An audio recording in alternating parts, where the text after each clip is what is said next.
24 दिसंबर की वो सर्द सुनहरी शाम थी। सूरज अपनी आंख मूंद कर पहाड़ियों के पीछे जाकर सो चुका था और चांद पहरेदारी पर तैनात हिमालय के पीछे से धीमे धीमे अपनी झलक दे रहा था। मैं अपने कमरे की खिड़की के बाहर हिमालय की चोटियों में बर्फ से ढकी हुई चादर को चांद की रोशनी में साफ साफ देख सकता था। मैं अपने गर्म आरामदायक बिस्तर पर रजाई ओढ़े एक दिलचस्प किताब पढ़ रहा था। उस किताब को पढ़ते पढ़ते कब शाम हो गई पता ही नहीं चला। मेरी रजाई के अंदर गर्माहट देती हुई एक रबर की गर्म पानी की बोतल थी। एकाएक ही मुझे याद आया। मैंने किताब बंद की और तुरंत अपने बिस्तर से बाहर निकला।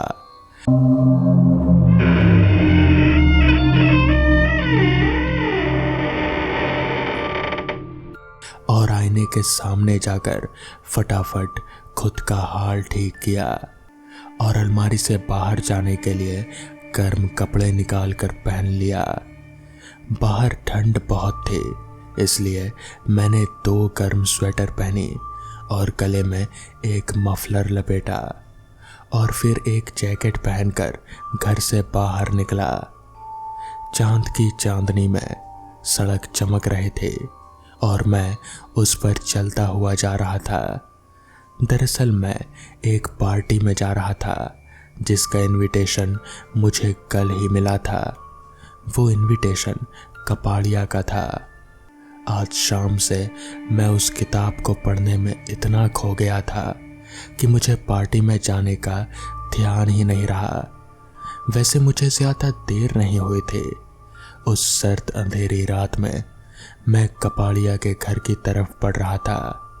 उनका घर मेरे घर से करीब 1 मील दूर था और अभी मैंने आधा ही मील तय किया था कि मैंने सड़क के बीचों बीच एक लड़की को खड़े देखा। मैं उसी तरफ देखे जा रहा था। जैसे ही मैं उसके करीब पहुंचा तो देखा कि वो एक बेहद खूबसूरत लड़की थी जिसकी उम्र करीब 19 से 20 साल की रही होगी। देखने में काफ़ी सुंदर थी। उसने बैगनी रंग की एक ड्रेस पहनी हुई थी जो कि उस पर बेहद जच रहे थे। उसके घने लंबे काले बाल उसके कमर तक झूल रहे थे। मुझे पास देख उस लड़की के चेहरे पर एक प्यारी सी मुस्कान उभर आई। मैं भी मुस्कुराया और कहा, आज ठंड काफ़ी है ना? उस लड़की ने मुझसे पूछा, क्या आप कपाड़िया की पार्टी में जा रहे हैं? मैंने हाँ में इशारा किया। फिर मैंने पूछा, आपकी ड्रेस देखकर लग रहा है कि आप भी पार्टी में ही जा रही हैं, तो चलिए क्यों ना साथ में चलते हैं। कुछ कदम चलने के बाद हमें ऊंची ऊंची देवदार के पेड़ों के बीच से कपाड़िया का भव्य मकान दिखाई देने लगा। मैंने उस लड़की से कहा, हमने एक दूसरे का नाम तक नहीं पूछा। मेरा नाम अविन है। वो लड़की मुस्कुराते हुए बोली, मेरा नाम सौम्या है। मैंने उस लड़की को उन पहाड़ियों पर पहले कभी नहीं देखा था।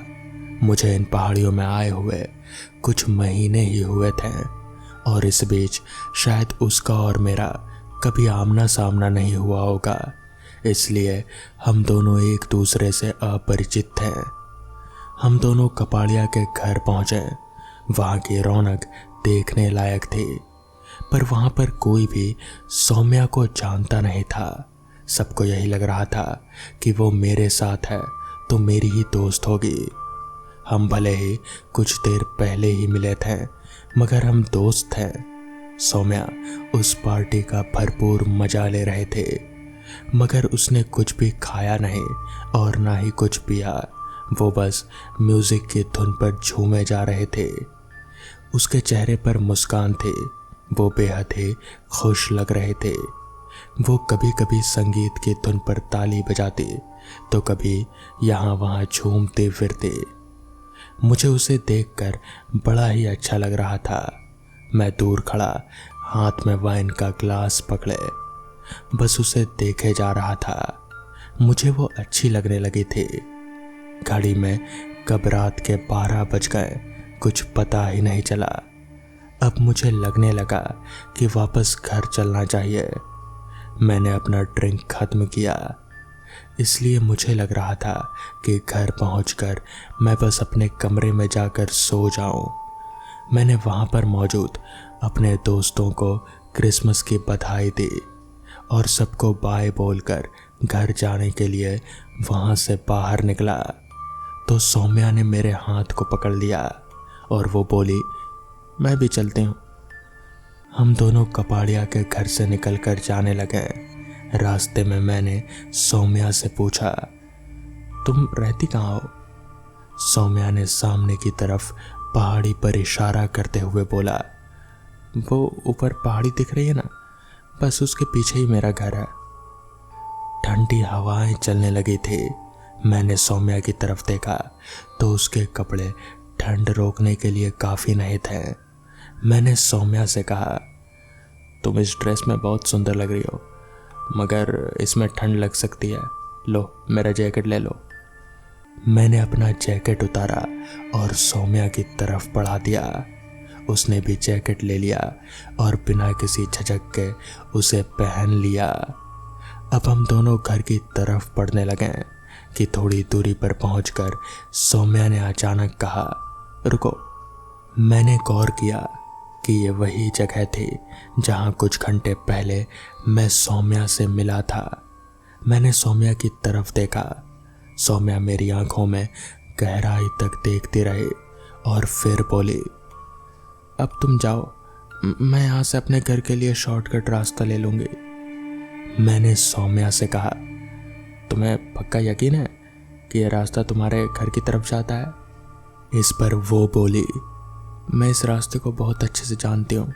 हर मोड़, हर पत्थर, हर रास्ते पर मुझे अच्छे से याद है।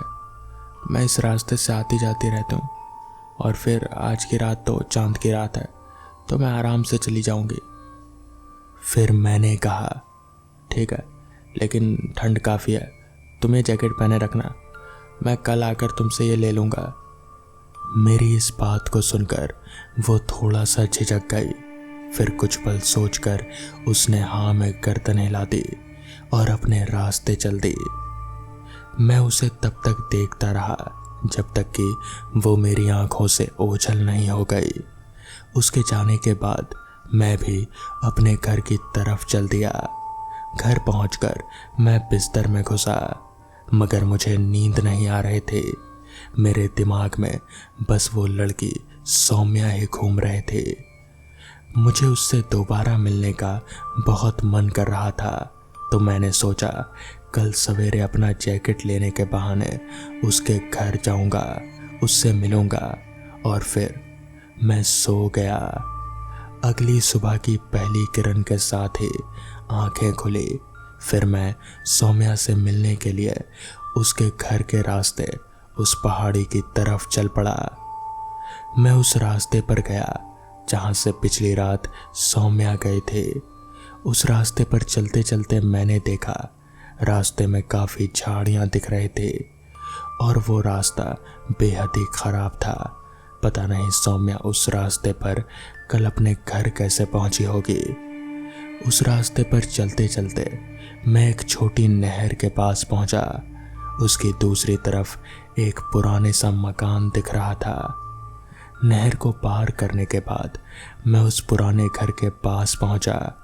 मैंने उसके लोहे के गेट को खोला और अंदर दाखिल हो गया। मैंने देखा कि वो बहुत पुराना और खंडर नुमा मकान था। उसकी छत टूट चुकी थी और एक चिमनी थी, वो भी टूटी हुई।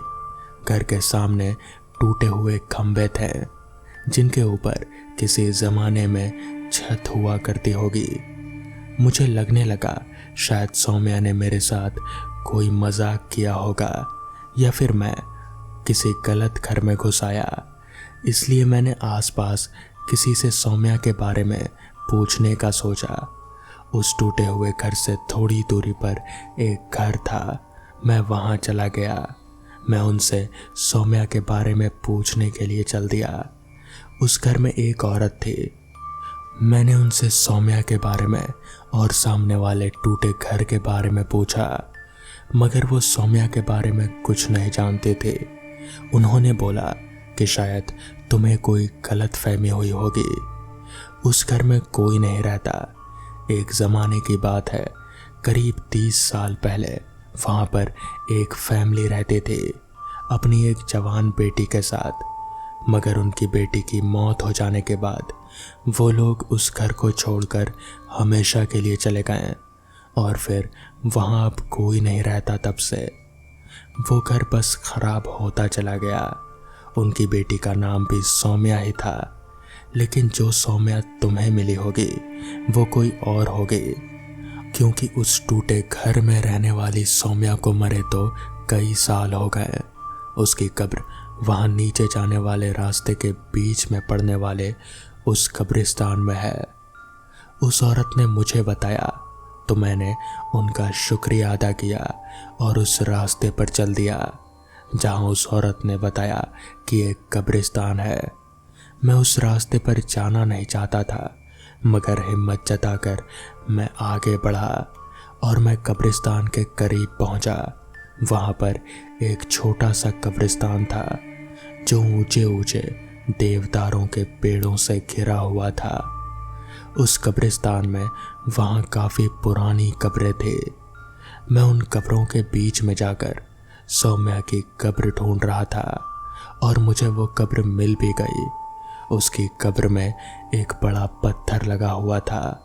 उस पत्थर पर सौम्या का नाम भी लिखा हुआ था।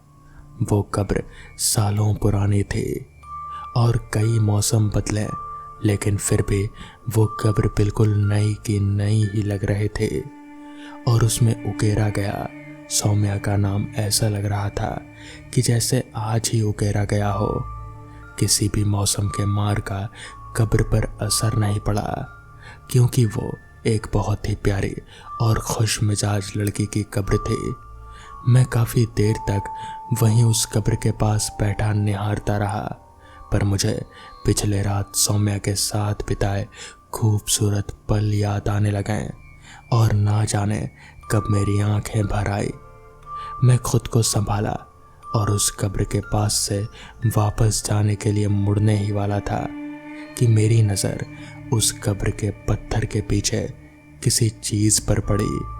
मैं उसके करीब गया तो पाया उसकी कब्र के पत्थर के पीछे मेरा जैकेट बहुत अच्छे से तय करके रखा हुआ था।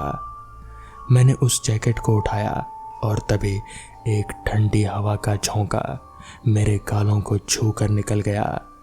ऐसा महसूस हुआ जैसे मेरे गालों को कोई हाथ छू कर निकला हो। उस दिन के बाद से मुझे सौम्या फिर कभी नहीं दिखी, मगर आज भी वो मेरी यादों में जिंदा है। तो दोस्तों, ये थी आज की पहली कहानी। तो चलिए बढ़ते हैं आज की दूसरी कहानी की ओर। मेरे दादाजी की अपनी जमींदारी थी और वो गांव में एक आलीशान कोठी में रहते थे। नौकर चाकरों से भरी उस हवेली में बहुत सारे फलों के बगीचे थे। सड़क से थोड़ा अंदर आने पर एक बड़ा सा सींग द्वार, जिस पर दादाजी का नाम खुदा हुआ था। अंदर घुसते ही चारों तरफ मादक फूलों और फलों की खुशबू और बड़े बड़े पेड़ों के बीच से लहराती हुई सड़क कोठी के द्वार तक आती थी। जब हम छोटे थे तब छुट्टी होने पर हम लोग दादाजी के पास रहने आ जाते थे। पापा हम लोगों के साथ दिल्ली में रहते थे। दादाजी की मृत्यु के बाद हम लोगों का जाना भी बंद हो गया। पिताजी के समय से ही उपाध्याय जी उस कोठी के केयर टेकर थे। कोठी की देखरेख और दीगार जवाबदारी सब कुछ उन्हीं के कंधों पर थी। जो भी पैसा आता वो बैंक में जमा करवा देते हैं। दादाजी की बिल्कुल भी इच्छा नहीं थी कि उनकी कोठी को बेचा जाए। शायद यही वजह थी कि पापा जी ने अभी तक यानी कि अपने जीते जी उस कोठी का कभी सौदा नहीं किया। अब माताजी पिताजी के स्वर्गवास के बाद अपनी व्यापार की ज़रूरत के हिसाब से जब हमें विदेश में बसने की ज़रूरत महसूस हुई तो अपनी बाकी संपत्तियों को रखने की कोई ज़रूरत महसूस नहीं होने पर उन्हें बेचने का दिल बना लिया। इसी वजह से मैं अपनी पुश्तैनी कोठी के लिए लोगों को बतला दिया। एक सेठ अपने फार्म हाउस के लिए उस संपत्ति को खरीदने में दिलचस्पी दिखाते ही एक हफ्ते बाद का समय तय कर उपाध्याय जी को खबर दे दी। यथा समय पर हम दोनों यानी कि मैं और मेरी पत्नी हम लोग गांव जा पहुंचे। उपाध्याय जी ने कोठी के फाटक खोले, फिर तभी आवाज में कहा, बड़े मालिक इस कोठी को बेचने से मना करते थे और उनके सम्मान में आपके पिताजी ने भी कभी इस कोठी को नहीं बेचा। मैंने दिल में सोचा, कोठी बिकने से इसका काम चला जाएगा, शायद इसीलिए बोल रहा है। पर इसे बेचकर उपाध्याय जी को तकरीबन 5 लाख उनकी इतनी सेवाओं के लिए देना हम दोनों ने पहले ही तय कर लिया था, लेकिन कुछ भी उन्हें बतलाया नहीं था। रात में आराम की नींद सो अगली सुबह हम सरपंच जी के घर पहुंच गए, पर दोपहर तक भी वो सेठ नहीं आए। तब सरपंच जी बोले, बेटा शायद वो नहीं आएगा, उसे किसी ने तुम्हारी कोठी के बारे में बतला दिया होगा। बतला दिया होगा? पर क्या? सरपंच जी ने पहली बार अपना मुंह खोला। वो तुम्हारी कोठी सामान्य नहीं है, वो भूतों का अड्डा है। तो इस पर मैं बोला, हम दोनों तो कल रात वहीं पर थे, हमने तो कोई चीज़ महसूस नहीं की। वो हमें बहुत समझाने की कोशिश करते रहे, पर जब हम नहीं माने तो वो अंदर गए और नीम की 2 छड़ियाँ ले आए। तो फिर बोले, बेटा तुम्हें बचपन से देखा है इसलिए बोल रहा हूँ, या तो तुम मेरे यहाँ रुक जाओ, नहीं तो ये छड़ी अपने पास ही रख लो, नहीं तो कल सुबह का सूरज नहीं देख पाओगे। मैं रात का खाना खाकर अपने बिस्तर पर बैठा एक किताब पढ़ रहा था। मेरी पत्नी सो चुकी थी। उस वक्त मेरी हाथ घड़ी में 12 बज रहे थे कि मैंने अचानक कमरे के बाहर बारामदे से किसी के रोने की आवाज़ सुनी। गांव का माहौल, रात में कुत्तों के भौंकने की आवाज़ों के अलावा कुछ भी सुनाई नहीं देता था, पर यह रोने की आवाज़ और फिर कुत्तों के भौंकने की आवाज़ जैसे बंद हो गई। वो भी किसी वजह से डर के मारे रोने लगे थे। कुत्तों का रोना माहौल को डरावना बना रहा था। हालांकि मैं भूत प्रेत को मानता नहीं था, लेकिन उस वक्त मेरी रीढ़ की हड्डी में एक अजीब सी सरसराहट महसूस हो रही थी। मैं जैसे ही उठकर जाने लगा तो मैंने अपनी कलाइयों की उंगलियों का दबाव महसूस किया। फिर अपनी पत्नी को बहुत ही फुसफुसाती आवाज़ में सुना, दरवाज़ा मत खोलना। मैं डर की वजह से जड़ हो गया। दरवाजे पर दस्तक की आवाज़ से जैसे मैं अपने होश में वापस आया। पहले दस्तक बहुत ही धीरे धीरे आ रहे थे, फिर उसकी तीव्रता बढ़ती गई और आखिर में लगने लगा कि जैसे दरवाज़ा टूट ही जाएगा। थोड़ी देर के बाद दस्तक बंद हो गई। हम दोनों अपने हाथ में सरपंच जी की दी हुई नीम की छड़ी लेकर धीरे से दरवाज़ा खोल कर निकले। तभी ऊपर से एक काली सी छाया मेरे ऊपर कूदी। मैं नीचे गिरा और उसने मेरी एड़ियों को अपने दांत में गड़ा दिया। मैं दर्द से बिलबिला उठा और पूरी जोर से चीखा। तभी मेरी पत्नी ने अपनी छड़ी से उस छाया पर जोर से प्रहार किया। शायद उस छड़ी की वजह से वो छाया हमसे एकदम से दूर हो गई और फिर हवा में कहीं विलीन हो गई। अब हम कमरे के अंदर आए और दरवाज़ा बंद किया। सुबह तक दोनों ने किसी तरह हनुमान चालीसा का जप कर काटा। केयर टेकर के आते ही हमने अपना सामान लेकर सरपंच जी के घर पर शरण ले ली। उन्होंने गांव के डॉक्टर को बुलावा भेजा। मरहम पट्टी करवा कर बोले, बेटा मैं जानता था कि कुछ ऐसा ही होगा। आपके दादाजी की मौत के बाद एक परिवार ने उस कोठी को किराए पर लिया था। अगले दिन सुबह उनकी लाश आधी खाई हुई हालत में मिली। गांव वालों ने एक बड़े ओझा को बुलवाया था, जो सब कुछ देखकर समझकर बोला कि इस कोठी में कोई भी रह नहीं पाएगा। अगर कभी शाम के बाद अंदर जाने की कोशिश होती है तो नीम की छड़ी के अलावा ना जाएं। इसलिए मैंने आपको नीम की छड़ी दी, जिससे कल रात आपकी जान बच गई।